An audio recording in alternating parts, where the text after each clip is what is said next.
In this video, we're going to learn how to divide radical expressions. In the last video, when we simplified radical expressions, we used the same formula up here, which said you could take a radical that has a fraction underneath the sign and turn it into division with two radical signs.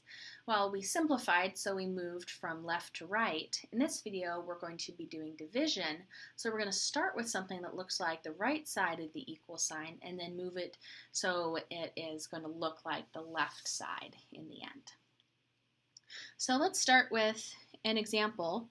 We want to divide the square root of 200 by the square root of 10. So as it is, if we took the square root of 200, we'd get some sort of decimal number.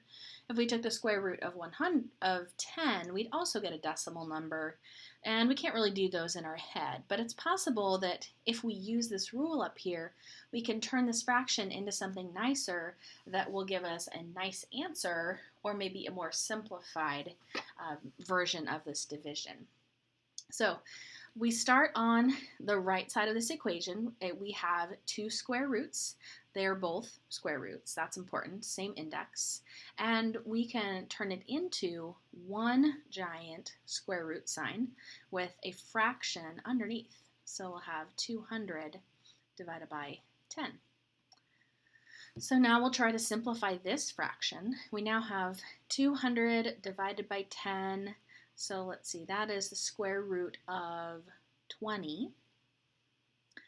And let's see if we can take this further. So 20 is a number that can be factored further. 20 is factored into 4 times 5. There's other ways to factor it. I just go for two kind of middle of the road numbers that are really easy for me to think of. And then 4 is 2 times 2, and then 5 is prime, so we're done here. We have 20 equal to 2 squared times 5. So the reason why I'm doing this, I'm looking for perfect squares, is that I can simplify this square root of 20 by bringing out any perfect squares. So the square root of 20 is 2 squared times 5. And like we've learned in the past, when we have a square root of a number squared, we can simplify by just putting the base on the outside of the radical sign and everything else gets left out underneath. So since the square root has an index of 2, which we don't often write in, and it's squared, I can simplify this as 2 times the square root of 5. So you could go back to the chapter on multiplying radicals. This is basically multiplying radicals but in reverse, and that's what we can do to simplify.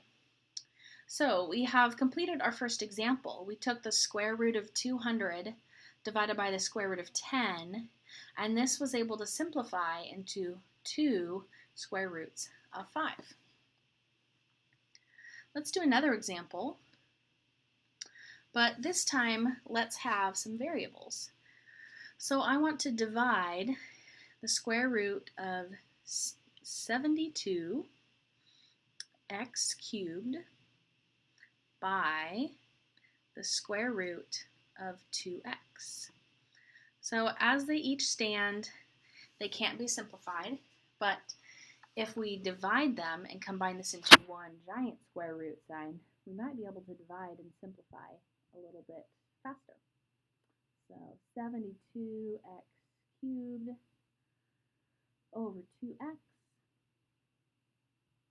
All right, so there's our square root sign again. Let's see what I can simplify. I know that, so there's an x on the denominator and an x on the numerator, so I can do some simplifying there. If I cancel out this x with one of the exponents here, I'm left with x squared, that's a cross out, not another variable, x squared, and then this guy's gone. And now I have the 72 and the 2. So I know that 2 goes into 72 6 times. So my 72 over 2, it goes in 36 times. So 36. And then the x on the denominator canceled out. The x squared is left on the numerator. So we're actually down to not a fraction anymore, but just not a nice number that happens to be perfect squares. Let's see. Square root of, 36 is 6 squared, and x squared is x squared. So we go back to that rule again. When we have the index matching the exponent, the base of our exponent, so 6 and x, get pulled out in front of our radical sign.